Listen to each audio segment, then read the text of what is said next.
You would think that after almost 50 years that Wilbur Williams would begin to slow down on his international trips to the Holy Land.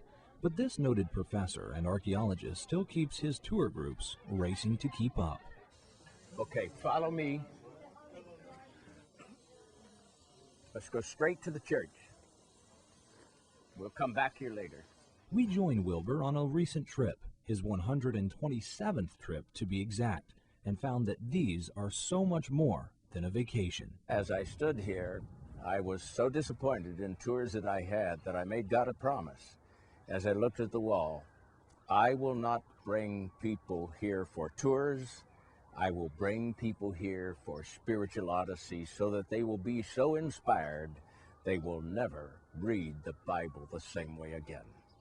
Our journey led us to Tiberias, otherwise known as the area of Galilee, for a boat ride across the sea.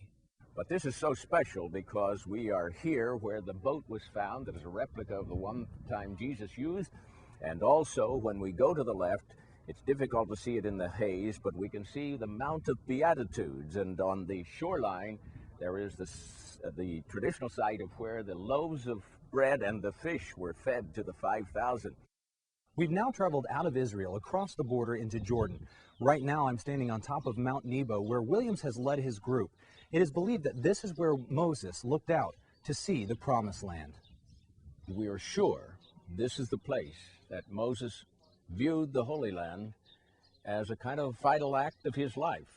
He was 120 and he was not permitted to go to the Holy Land.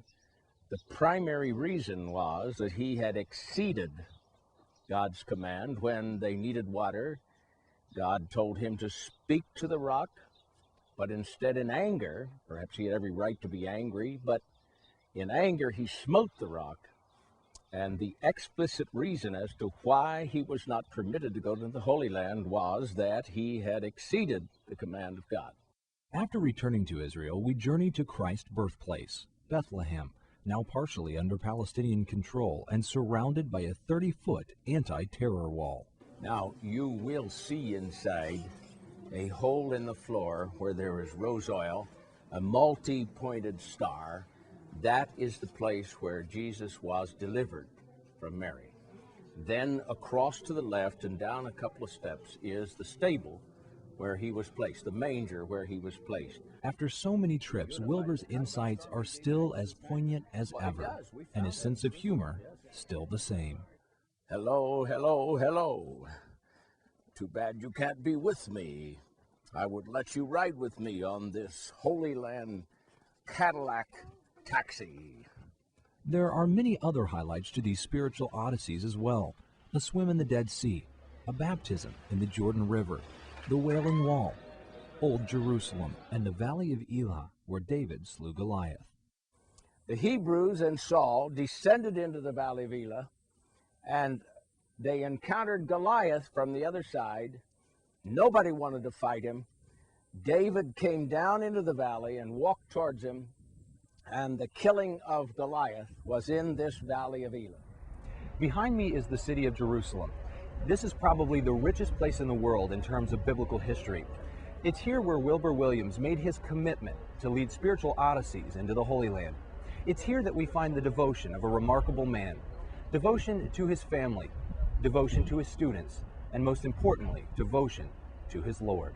We need sacred spots in our life. This is one of the most sacred spots to me, because I made God a promise, and when you make God a promise, it has nothing to do with money. It has more to do with inspiration and drive and spiritual direction. This is so special to me because look at what has happened after 127 trips.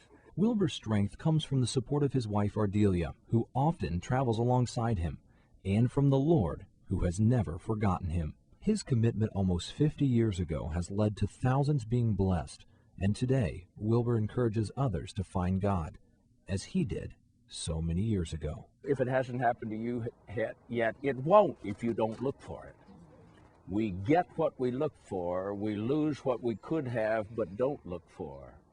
So just make sure that it is more a meaningful moment, because you'll not forget that. You may forget some of the things we have said, but you won't forget where God met you.